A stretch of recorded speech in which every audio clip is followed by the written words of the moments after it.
Olá, eu sou a Valéria Rocha, artista orientadora de teatro da Sul 4. E hoje vamos conversar com o dramaturgo, educador e poeta Rudney Borges dos Santos. Rudney Borges dos Santos nasceu de uma família de camponeses da rodovia Transamazônica BR-230 em Itaituba, oeste do Pará, na Amazônia brasileira, onde iniciou a sua formação literária e teatral. Educador, dramaturgo, poeta e ficcionista, seus estudos situam-se no âmbito da educação, literatura e artes cênicas. É doutorando pela Faculdade de Educação da Universidade de São Paulo, com pesquisa em teatro, educação e narrativas autobiográficas. É de sua autoria pelo menos 10 textos teatrais encenados em Angola e no Brasil, entre eles Desuó, Breviário das Águas, Revolver, Medeia, Minajeje e Arrimo. Autor dos livros Epístola 40, Memorial dos Meninos, Dentro é Lugar Longe e Chão de Terra Batida. Em 2011, fundou o Núcleo Macabeia, onde atua como diretor artístico, arte educador e dramaturgo. A gente vai conversar com o Rudney sobre um espetáculo que se chama Dentro é Lugar Longe, né? É um espetáculo que estreou em 2012 ou 2013, Rudney? 2013. Ele foi 2013. criado em 2012, mas estreou em 2013. E é um espetáculo que foi encenado pela Zinha Isso. Zózima. Primeira coisa que eu queria te perguntar é o seguinte: para todo mundo que eu chamei para a entrevista, eu escolhi qual espetáculo que a pessoa ia falar, né? E você eu não escolhi. Oh, meu Porque Deus. eu não escolhi o espetáculo. Falei assim: qual você deseja falar? Porque eu acho que todos os seus trabalhos dialogam com essa coisa da história oral, né? Todos eles, em maior e determinada medida, eles dialogam com esse trabalho. Então eu falei, gente, qualquer espetáculo que o Rudney falar, eu sei que vai ser válido. Aí eu vi muitos espetáculos do Rudney e ele falou que é esse que eu nunca vi. Aí na hora eu falei assim, nossa, ele tá judiando de mim. E escolheu logo um que eu não vi. E depois que eu fui pesquisar sobre o espetáculo, eu falei, ele tá mesmo judiando de mim. Porque eu fiquei, como eu não vi esse espetáculo? Meu Deus, eu queria ter visto. Porque, nossa, as imagens são lindas e aquele e-book que você me mandou o link, ele é público? Dá para divulgar? Sim, sim, é tudo que eu te mandei é público. Porque aí eu vou pôr os links, então, aqui na entrevista, porque é lindo o e-book, né? É uma Sim, obra de arte à parte. os vídeos são bem, bem lindos, assim. É uma característica muito forte do grupo, essa coisa da estética visual, né, da trupe sem azózima, do Anderson Maurício, que foi o diretor do espetáculo, né? Nossa, é lindo. Aí a primeira coisa que eu queria te perguntar é por que, diante de toda a sua obra, você escolheu esse espetáculo para conversar? Obrigado por chamar de obra, né? É Uai, uma mas é. coisa imensa. Eu tenho aqui o texto nesse pequeno livro artesanal que o grupo lançou em 2003, a Tropicinhas Osmo, o texto da peça. É muito legal porque tem várias fotos, É tanto lindo. do processo, como tem fotos da infância dos atores, não é? Tem várias. Deixa eu tentar encontrar aqui para poder falar para você. Então, tem vários, por exemplo, aqui, ó. Família inteira, né? São pessoas bem ainda crianças. Tem muito essa memória aqui dentro. Aqui, ó, tem uma foto da minha bisavó. Essa Ah, de azul, que aos, no, lindo! aos 92 anos. Né? Oh, E dos outros atores aqui, várias memórias dos outros atores, assim vai. Então, não sei se eu posso já falar da peça, mas pode? dentro do Lugar Longe, eu escolhi para a gente poder conversar, porque foi a minha primeira peça que foi, eu acho que a primeira montagem que fizeram com um texto meu. Eu cheguei a montar duas peças anteriormente, mas não eram necessariamente dramaturgias minhas, né? São peças que eu dirigi o Núcleo Macabeia, mas essa de 2013 eu considero que é a minha primeira peça, minha primeira dramaturgia, meu primeiro texto que realmente foi encenado, dirigido por um diretor, por um grupo de teatro. E esse grupo, a Tropicinhas Osma, eles já existem há mais de 10 anos, né? O grupo existe há mais de 10 anos, aqui em São Paulo, e eles têm uma pesquisa cênica com ônibus. Então, eles adquiriram um ônibus e eles fazem a peça dentro do ônibus, o espectador vai para dentro do ônibus e a peça, no caso Dentro do Lugar Longe, acontece numa viagem. E esses espectadores são passageiros, né? Inclusive, no início da peça, eles recebem uma mala mesmo, aquelas malas surradas antigas, né? E a peça ia do Terminal Parque Dom Pedro II até a Luz, né? Até ali, mais ou menos, perto da Estação da Luz. Era numa travessia, né? Então, tinha essa ideia de uma travessia. Eu acho que a melhor peça para a gente conversar sobre história oral de vida é essa peça Dentro do Lugar Longe, porque nós começamos a estudar mesmo história oral, né? Paramos, tivemos um curso de história oral com professoras do NEL. NEL significa Núcleo de Estudo em História Oral, é da Faculdade de História da USP. E as professoras vieram e nos deram um curso sobre esses procedimentos da história oral, e nós começamos a entrevistar os atores,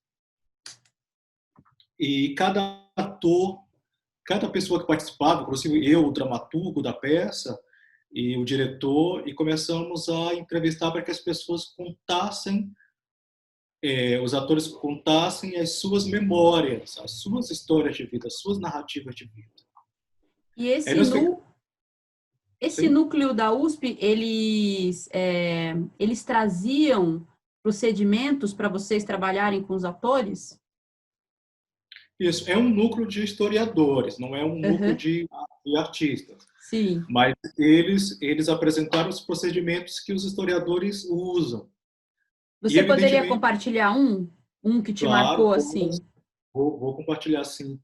Evidentemente que nós, como artistas, pegamos esse aparato que é científico, né, para usar como obra de arte, né? Então, nós fizemos essa transição da história como disciplina, né, e como ciência para a arte. E os procedimentos são vários, porque a gente pensa que a história oral é só a narrativa. Na verdade, a história oral é um conjunto de procedimentos que você vai decidir como é que vai usar na sua peça de teatro. Você vai colocar em cena ou se vai ser só o procedimento do processo, né?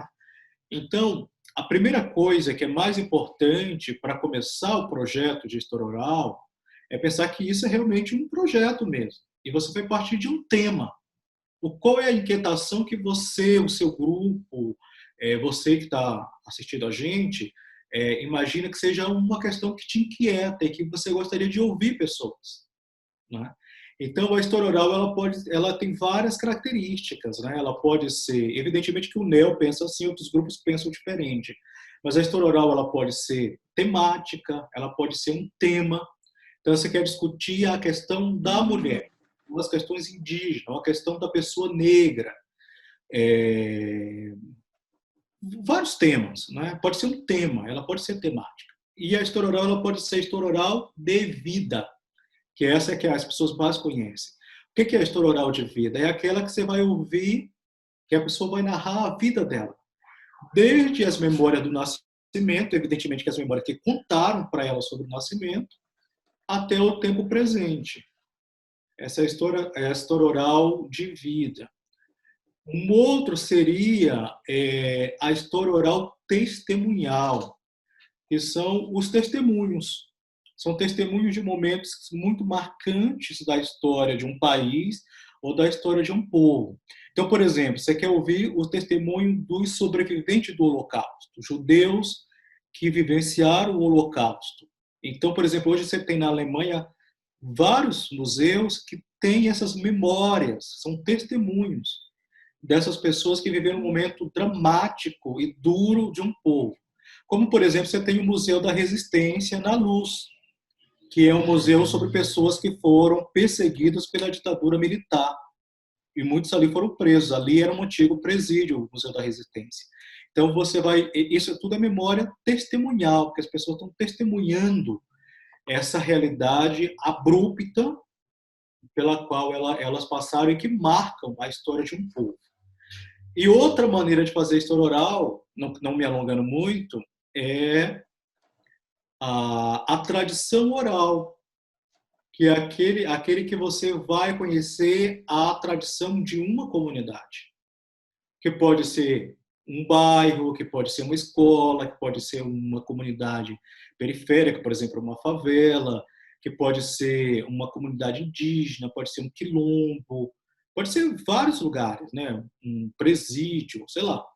E essa tradição oral você vai descobrir o calendário da comunidade, quais são as festas, o que essa comunidade celebra, né? Quais são os ritos dessa comunidade, como é que é um casamento, como é que é um aniversário, como é que é o trabalho. Então, essa a tradição oral, você vai ver o dia a dia. E você vai ouvir as pessoas dessa comunidade, são as pessoas mais velhas, as pessoas mais novas, e assim vai. E aí você tem, por exemplo, o relato de vida. O relato de vida é um pedaço da vida. Então, por exemplo, eu quero que você, Valéria, me conte sobre seu aniversário de 15 anos. Isso é um relato. É um fragmento, um pequeno fragmento da sua existência. Então, isso são características da história oral. E depois a gente vai começar a pensar em quem é que a gente vai entrevistar, quem é que vai contar essa história. Você vai pensar quem são as pessoas. Então, são mulheres, são homens, são jovens, né, qual é a idade dessas pessoas? Essas pessoas que você quer entrevistar, elas são de onde? Elas são de uma comunidade específica? O principal de tudo da história oral não é perguntar, é ouvir. Né? O grande segredo da história oral, é que você possa ouvir. Aquele que vai para ouvir, porque aquela pessoa ali, ela não é só um entrevistado de um programa de televisão, ela é um colaborador. Ela é um colaborador, uma colaboradora que vai partilhar a sua história de vida. E este momento é um momento muito importante, porque a pessoa, ao narrar, ela está reencontrando a sua história. Ela está reencontrando o seu passado, ela está projetando o seu futuro e ela está dialogando com o seu presente. Então, por isso, as pessoas falam muito em resgatar a história. Não existe essa ideia de resgatar a história. Não dá para entrar no túnel do tempo e você recuperar o passado como ele era. Não existe o resgate. O que existe é a lembrança, que é a matéria da memória, é a lembrança. Então as pessoas vão lembrar. Só que as pessoas não lembram a partir do passado. As pessoas elas lembram a partir do presente. Então, o que eu lembro do meu aniversário de 8 anos, do meu aniversário de 18 anos, ou de quando eu vim embora do Pará para São Paulo, eu lembro a partir do que eu sou agora. Então, é essa pessoa aqui, que sou eu, em 2020, que vou lembrar da casa onde eu morava, da minha mãe quando eu era criança. Essas memórias são perpassadas pelo presente. E elas são fluidas, ela é como um grande rio, a memória é como um grande rio. Então, por exemplo, eu vou lembrar de um jeito e o meu irmão vai lembrar de outro. Pode ser que você lembre da casa onde você morava quando era criança de um jeito, a sua irmã vai lembrar provavelmente de outra maneira. Então, cada um vai ter um jeito de contar, que é muito pessoal. Então, as pessoas falam muito de memória e história. Memória é algo muito característico, história é algo também muito característico. A história ela é documental, ela é alicerçada em documentos, monumentos. Então, você, por exemplo, você vai nas pirâmides do Egito, aquele é um monumento que comprova a existência daquele povo. Ou uma fotografia, ou esse áudio, esse vídeo que nós estamos fazendo, ele é um documento histórico. Já a memória, ela é perpassada pela lembrança, ela é fluida. Né? Ela não tem esse compromisso lógico. Né? Ela não é uma coisa tão estabilizada. Então, a pessoa pode esquecer, ela está bem marcada pelo esquecimento. Uma Mas das aí características. qual é a fricção aí que tem, então, entre história oral e memória? Isso é um grande encontro, porque o que acontece exatamente é isso, porque existe a memória histórica. O que seria a memória histórica? É exatamente o momento em que você vai ouvir aquela pessoa, você tem as lembranças dela, e essa memória é documentada. Você grava, depois você transcreve, você passa para o papel. aquilo que era memória passa a ser história, ela passa a ser um documento histórico, né? Passa a ser um documento histórico. Então, por exemplo, você pega a memória de quem viveu a ditadura. A pessoa vai lá, ela está narrando, ela não é um historiador, ela não tem o compromisso de dizer exatamente as coisas certinhas. Mas aquilo, a partir do momento que você registra, a partir do momento em que você documenta, aquilo passa a ser um documento histórico também. Passa a ser um documento histórico. Então, tem um momento que a história se encontra com a memória, né? E você tem a memória, inclusive você tem a memória histórica de um país. A grande questão que nós aprendemos com o NEL, que é esse núcleo de estudo em história oral, é que a oralidade ela foi perdendo valor ao longo dos anos. Porque os povos, muitos povos antigos, eles tinham a oralidade como a sua base. Inclusive, eles memorizavam várias histórias que eram passadas de geração para geração, né? Então, você tem, por exemplo, Ilíada, Odisseia, ou mesmo os mitos, as histórias, por exemplo, indianas ou indígenas, elas eram passadas oralmente. Quando não, elas eram passadas em verso, porque é mais fácil de memorizar, né? Então ou em canção. Os povos indígenas, por exemplo, têm memória em canção. O povo africano, principalmente o povo negro africano, os vários povos negros da África, eles têm ainda a oralidade como a sua história. E ali a sua memória histórica se dá pela oralidade.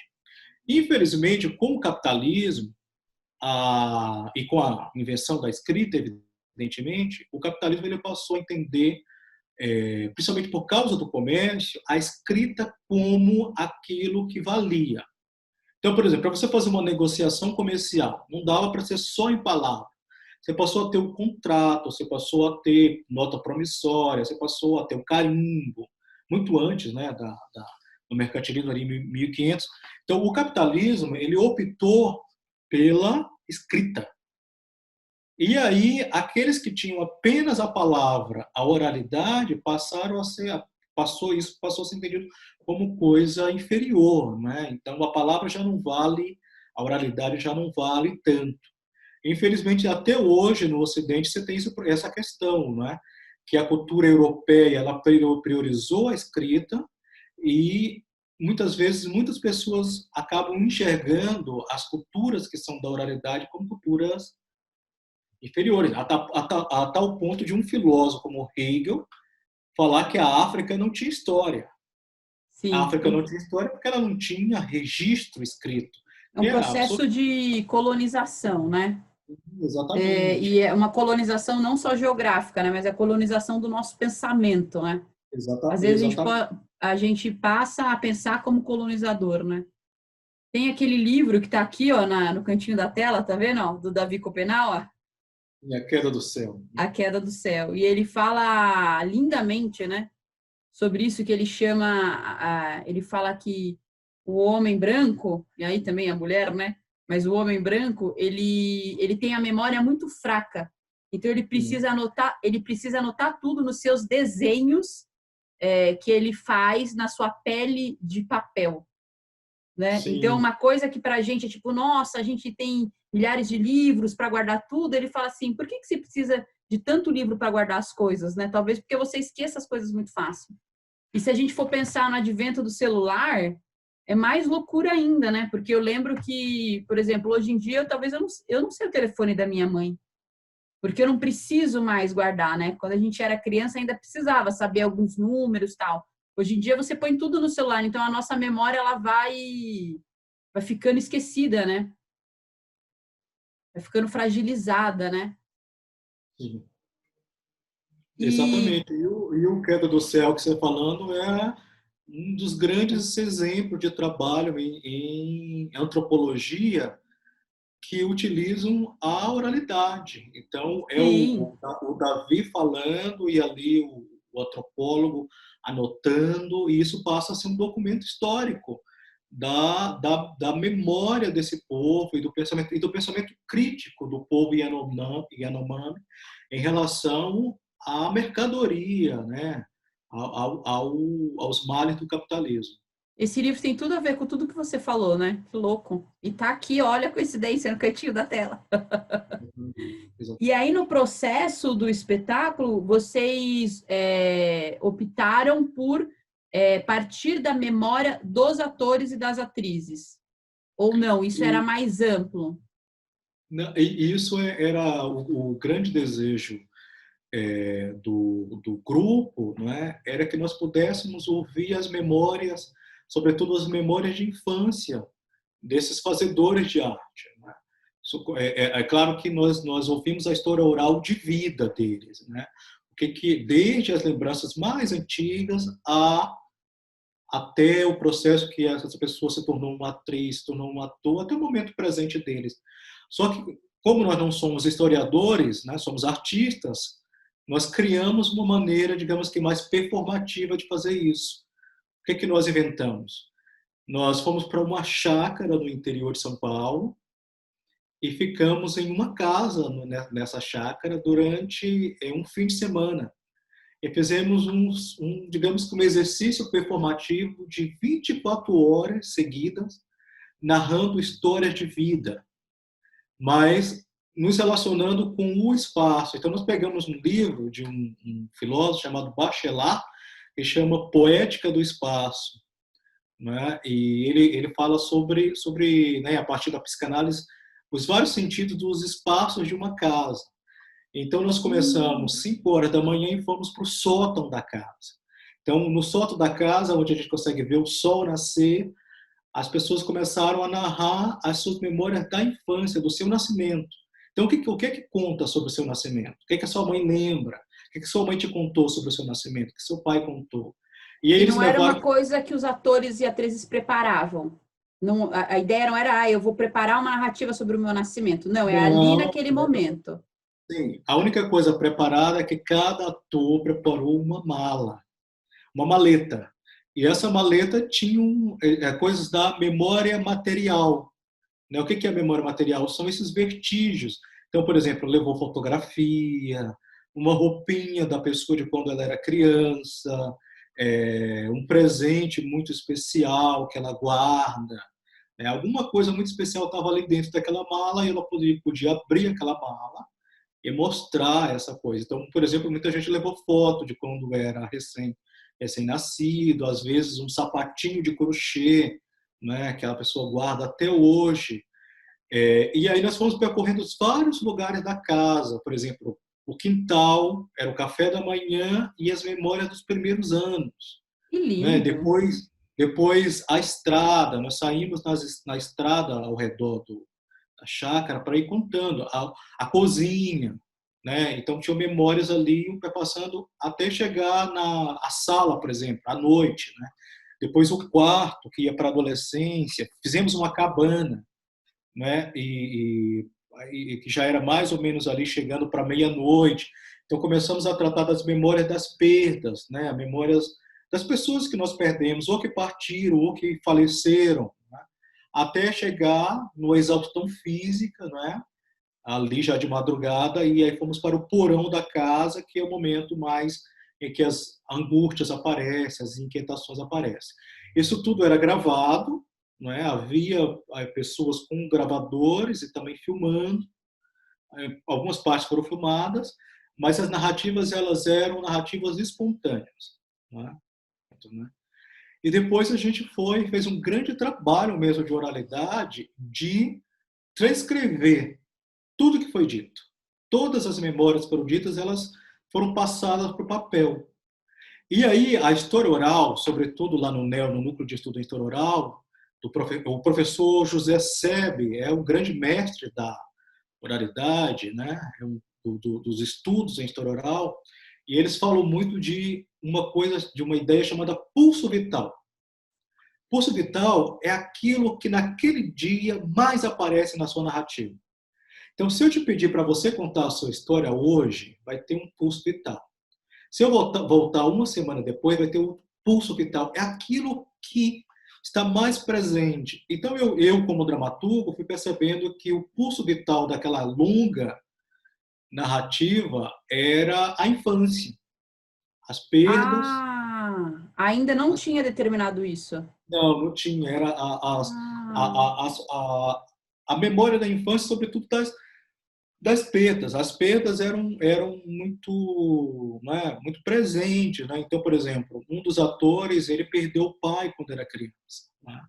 O pai tinha um problema do nossa, coração. aliás, o jeito que você escreve isso no livro, não sei se dá para você mostrar isso, senão depois eu ponho a imagem aqui, é muito lindo aquela página, né? Isso é Isso, muito legal do jeito que está escrita essa dramaturgia, que tem a ver com o que você falou, o fato de você ser um poeta, né? Porque é isso é um realmente pouco, uma obra à parte, assim. né? E engraçado porque o menino conta que o pai não queria fazer uma cirurgia porque era muito perigoso mexer no coração, Sim, né? E isso virou uma coisa muito presente na peça, né? meu avô Então morreu assim também. Olha que aqui tem lindo isso. um desenho inteiro de eu não tenho pai, eu não tenho pai. Deixa eu aumentar aqui a tela, que aí dá para todo mundo ver melhor. Isso aí me chamou muita atenção, é muito bonito, olha. E é engraçado porque é uma história triste, mas o modo como o ator contava a partir do presente era algo absolutamente reconciliado. Então ele ria porque quando ele era criança ele não tinha entendido que o pai dele tinha falecido no dia do velório do pai. Então eles colocaram, eu acho que naquela época ainda se fazia velórios em casa, não sei, e o menino brincava, ele entrava debaixo do caixão e não tinha entendido que o pai tinha, né, na visão dele de criança, ainda não Sim, tinha essa dimensão que o o adulto que é a tem. morte, né? E é tão interessante porque a história oral ela também tem uma função terapêutica, né, no sentido é um momento de reencontro com a sua própria história. Então você está, ao contar, talvez esse seja a coisa mais importante da história oral. Ao contar, você está ressignificando a sua existência. Todo narrador ressignifica a sua existência ao narrar a sua história, né? Então aqui você tem as atrizes, né? Por exemplo, uma das atrizes ela nasceu numa cidade chamada Mauriti, no Ceará. Então ela conta quando ela veio para São Paulo, né? Como foi que ela chegou em São Paulo, foi estudar teatro. Outra atriz é da Zona Leste, né? De Itaquera, contou como era, né? A infância. E o outro ator era do ABC, a outra atriz era do ABC, mas foi para Bahia, né? Então, essas memórias das perdas eram muito presentes. E nós tentamos, digamos, fazer presente a poesia. A poesia está presente não para acalentar ou para tornar isso menos dolorido, mas para criar fricções, né, de possibilidades da narrativa. Então, por exemplo, quando isso foi para a cena, foi de uma maneira muito poética. Então, você tem ali, por exemplo, uma praça ali no Tiradentes, onde tem o metrô Tiradentes, no Bom Retiro, e o ônibus, onde a peça é encenada, para. E uma das atrizes está contando como o pai dela a ensinou a nadar, e era num lugar chamado Fumal, tinha um lago. E o pai ficava gritando, pula, filha, filha, pula, né? E ela pula do ônibus, e ela começa a correr ao redor do ônibus na praça. Então, daí o mistério da poesia nessa peça. Sim. E o ônibus, desde que começou o processo, vocês já sabiam que a peça ia ser dentro do ônibus? Sim, sim. Esse já é um critério muito específico do grupo. Depois que nós transcrevemos essa história, passamos ela para o papel e eu comecei como dramaturgo a escolher as partes que nós iríamos fazer, os atores e as atrizes começaram a fazer experimentos no ônibus. Eles começaram a fazer experimentos, experimentar a cena, né? Entender como é que ficaria aquela história sendo narrada em um ônibus que está quase o tempo todo em movimento. Então, o ator tem que se equilibrar, ele tem que ter uma dicção, uma projeção de voz que todas as pessoas possam ouvir. Eles cantam, né? Tem hora que o ônibus para, eles saem do ônibus. Então, eles começaram a investigar, né? A entender como fazer, né? Então é uma peça que eu guardo uma recordação muito carinhosa, de como foi todo esse processo, de como foi lida essa escrita, porque a narrativa de vida estava pulsando, tanto na minha memória, ao escrever, e de saber que quem contaria, já de maneira reescrita, com poesia, seria o próprio ator que contou a história. Só que agora nós optamos aqui por uma outra escrita, né? Uma escrita mais poética, né? Não é o documento só em cena, mas uma escrita... Sim. Então, só para eles, teve esse primeiro momento de levantar essas histórias, aí achou esse pulso que ligava elas, e aí você foi trabalhar em cima dessas histórias. Aí você Isso. reescreveu isso com poesia, você fez essas ligações entre uma história e outra, aí isso volta para os atores e atrizes, isso volta depois para você de novo? Teve esse vai e volta ou não? Um diálogo contínuo, né? Um diálogo contínuo e também um diálogo contínuo também com o diretor, né? O encenador que estava ali sempre presente, ele é o coordenador do grupo. Então, numa relação muito muito bonita. Essa peça em especial é uma peça em que a história oral ela vai para a cena. Essa é uma possibilidade. Inclusive o teatro documentário, né, que é uma espécie de fazer teatro, uma característica de fazer teatro, né, ele leva o documento para a cena. Então, a história oral ela é um documento. Como também existe o teatro autobiográfico, né, em que o ator, a atriz ou o diretor levam a sua própria narrativa de vida para a cena, que é o teatro autobiográfico. Outras peças minhas, a história oral ela fez parte do processo da escrita, né? Mas não necessariamente eu levei para a cena o documento lá, a narrativa tal e qual. Então, a história oral ela pode servir para a sua pesquisa também, né? Não precisa necessariamente ir para a cena.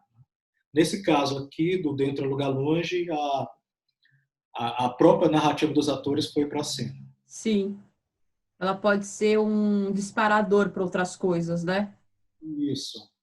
Né? Por exemplo, esse trabalho aqui, uma outra peça minha chamada Epístola Ponto 40, ela nasce a partir de memórias de moradores da favela do Boqueirão, onde o meu grupo, o Núcleo Macabeia, trabalhou por 5 anos. Né? Então, aqui eu, como dramaturgo, e os atores e atrizes, fomos entrevistar as moradoras e os moradores daquela comunidade, daquela favela, para que eles contassem a história daquela favela. Né? Aqui já aparece como algo mais ficcional, né? Eu invento uma história, mas o ponto inicial para essa história inventada são essas histórias narradas por essas pessoas da comunidade. Sim. E uma curiosidade minha agora, o espetáculo Transamazônica, ele também tem esse procedimento, não? O Transamazônica ele tem um procedimento que é muito procedimento dessa escuta espontânea do dramaturgo, né? Que é ir até o local, né? E ouvir, acompanhar, mas não necessariamente estar lá com um gravador ou com um caderno, mas ir aos lugares, conversar com as pessoas. Então, o Transamazônica, que é esse outro trabalho, né? É uma peça de 2019, né? Elas são fragmentos, são fragmentos ali de narrativas que nascem dessa escuta. Né? Não houve um trabalho de procedimento de história oral, mais antropológico, mas houve uma escuta espontânea, no sentido de ir a esses locais, né?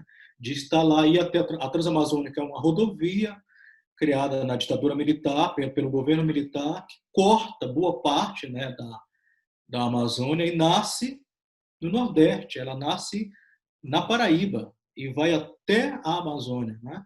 E causam danos ecológicos imensos. Então a gente começa a ouvir essas histórias ali da região onde eu nasci e a partir disso eu escrevo esse trabalho.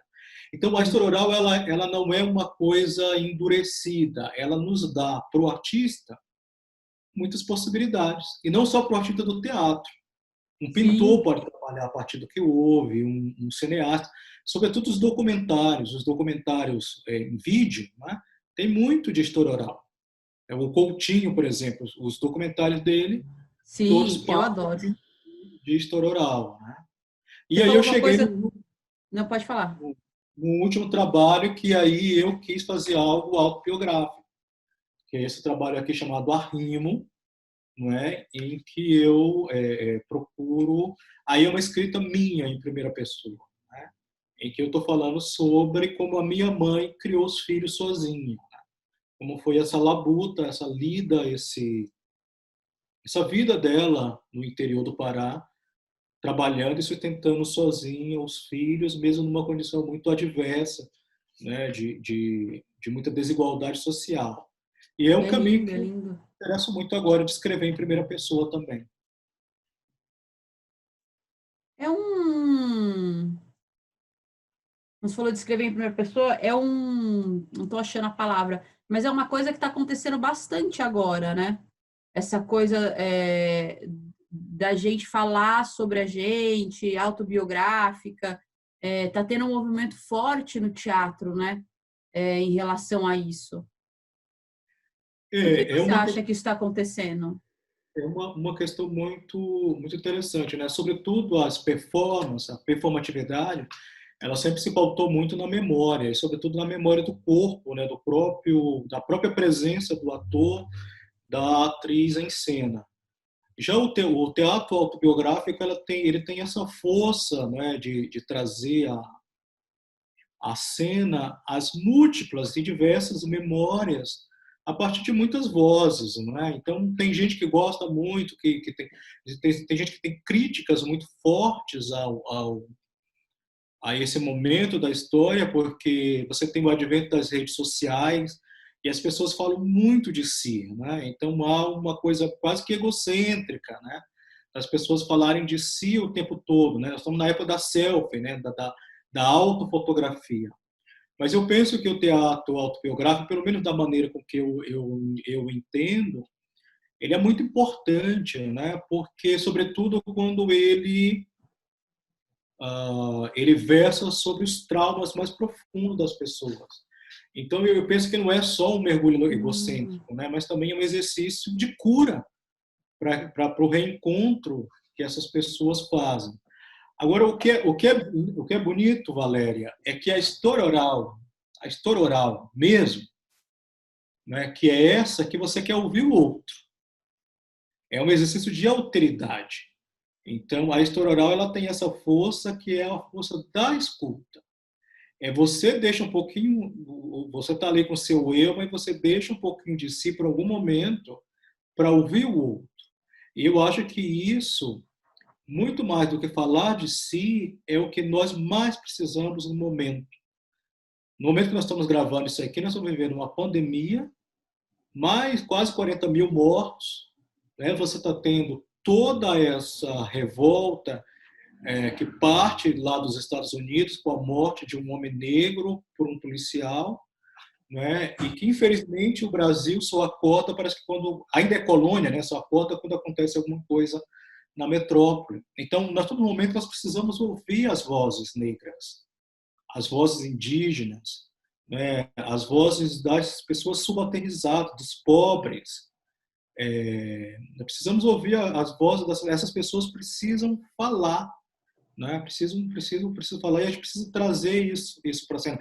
Elas mesmas precisam falar, né? E a gente precisa falar com elas, porque tem essa coisa muito forte do lugar de fala e da questão da representação, né?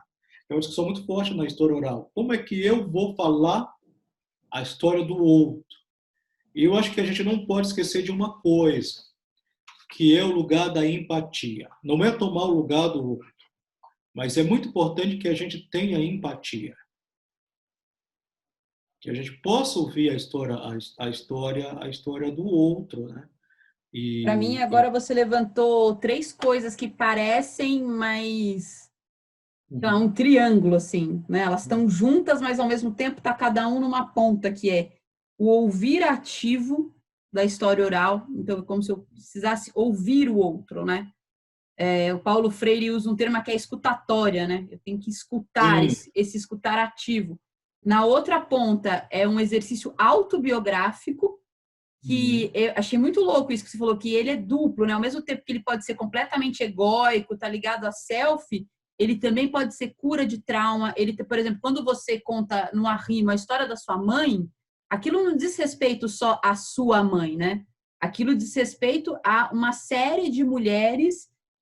O Gia Oliveira, na entrevista passada, também estava falando da mãe dele, né? Desse lugar das mães de descendência negra, descendência indígenas, ou mesmo as mães brancas e de descendência pobre, que foram alicerces de família, né?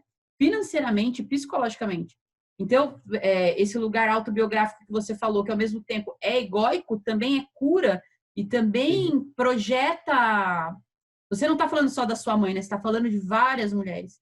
E na outra ponta é como é que eu vou falar do lugar do outro, né? Então parece assim, já que a gente tem tanto esse lugar de fala tão forte, eu só posso fazer teatro autobiográfico, porque eu não posso invadir o lugar do outro. Mas aí como é que eu vou exercitar a minha escuta ativa, né? Eu parece um Sim. triângulo de tensões, assim, né? As coisas estão ligadas, mas ao mesmo tempo elas estão afastadas, sabe? Eu achei muito, muito potente essas imagens que você trouxe para pensar o teatro hoje. E é uma coisa que eu me preocupo muito. Eu sempre faço uma pergunta final na entrevista, mas para você acho que não dá nem para fazer. Não sei se ela cabe. E eu sempre pergunto assim, porque eu acho que no seu discurso você já trouxe as respostas, sabe? Mas é assim, qual é o tipo de respeito ou de retorno, não sei qual que é a palavra, que a gente tem que ter quando a gente escuta as histórias das pessoas e a gente transforma essa história em obra de arte, né? Então, por exemplo, assim, eu vou lá, eu ouvi, é que todos os exemplos que você trouxe já tá, isso já tá, né? Os atores estavam contando a própria história deles, você contando a própria história da sua mãe. Talvez o que caberia mais esse exemplo foi esse trabalho que você falou que foi feito na comunidade do Boqueirão. E aí sim, né? Você entrevistou as pessoas do Boqueirão, aquela história de respeito às pessoas do Boqueirão, e você transformou isso numa obra de arte, né? Qual é o tipo de respeito, o tipo de relação que a gente teria que ter com a comunidade do Boqueirão, que foi as pessoas que contaram essas histórias para você, né? É sempre essa pergunta que eu faço, mas hoje eu acho que ela perdeu um pouco o sentido. Tem a Marcela Boni, que é uma historiadora queridíssima da história oral, né, muito querida, que nos ajudou muito a entender a história oral. Ela tem discutido muito atualmente que a história oral é um lugar de fala e um lugar de escuta, né? E eu acho que a resposta também está aí no seu livro que está em cima de você, que é A Queda do Céu.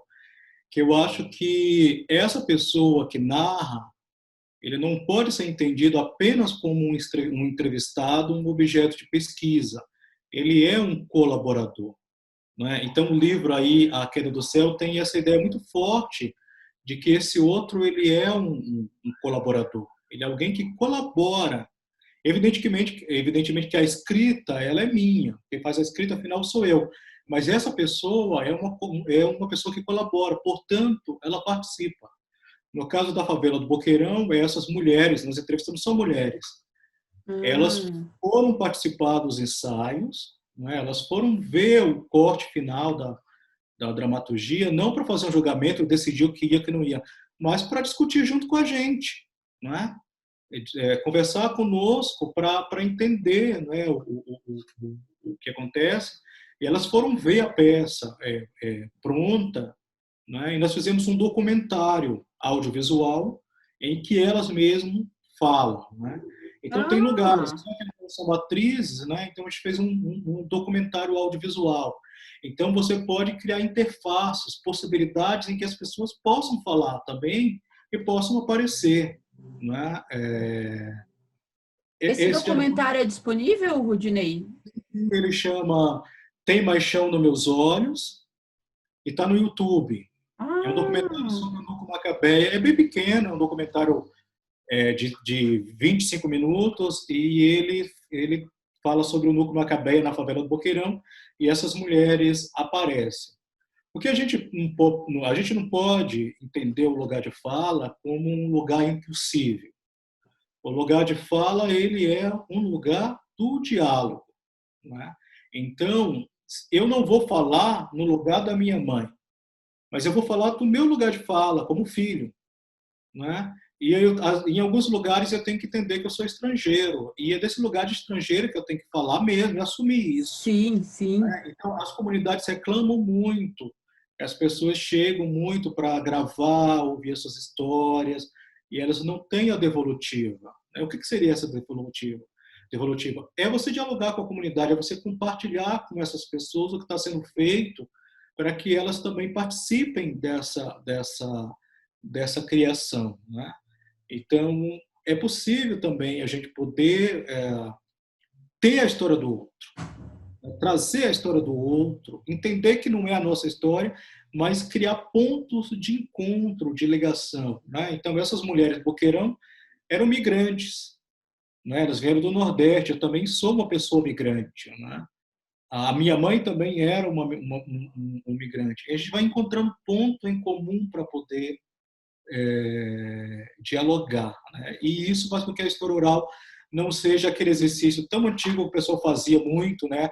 Do pesquisador da classe média, um pesquisador branco que estudou em boas escolas, aí ele vai para a comunidade indígena e a história indígena é contada por meio desse pesquisador branco que estudou na USP. A gente tem que rever isso, né? Rever a maneira com que as coisas possam ser contadas para que não fique esse lugar quase opressivo. Né? Sim. Rudinei, é Esse... isso. Muito obrigada de novo, viu, pela sua disponibilidade, de verdade.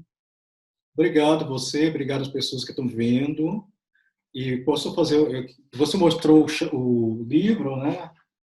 Convidar as pessoas. Esse é meu primeiro livro, O Chão de Terra Batida. As pessoas podem encontrar pela internet, ou o Memorial dos Meninos, ou o Epístola.40, né? São livros que eu publiquei.